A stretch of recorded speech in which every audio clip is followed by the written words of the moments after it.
Numero 1 sa mga balita sa Negros Island Region, subong nga adlaw. May 288 na kapag tayog ang na-monitor sa kanlaon humanin las 12 sang kaagahon. Klase ang suspendido sa duwa ka mga local government unit. Angot diri aton maging kaupod live si Romeo Subaldo. Romeo?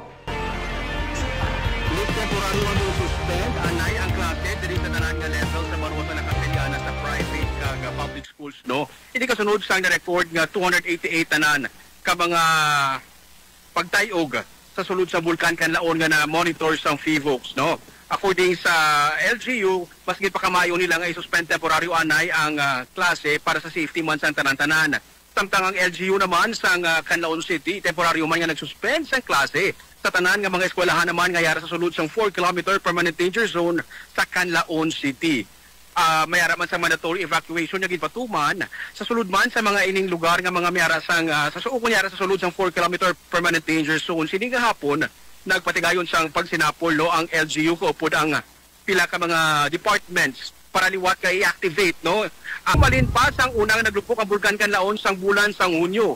Nagapabiling sila sa gihapon as of now sa evacuation center kag ini sila ang ginambalan nga hindi na magbalik sa ilang mga pulian bangod na naman subong sa liwat ka ginapakita ang aktibidad sang bulkan Canlaon.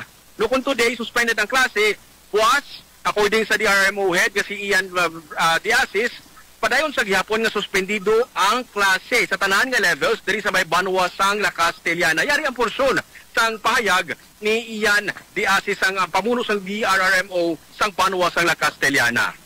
Gagin na discuss anong gikasugtan ko Brown matapos ang sunod-sunod nga earthquake. So ang among gikasugtan kagina i-activate naman ang management team sang La Castellana para ma-continue na monitor and update especially sa mga pumuli within the 4-kilometer kag mga nearby barangay sa mga. May mandatory evacuation.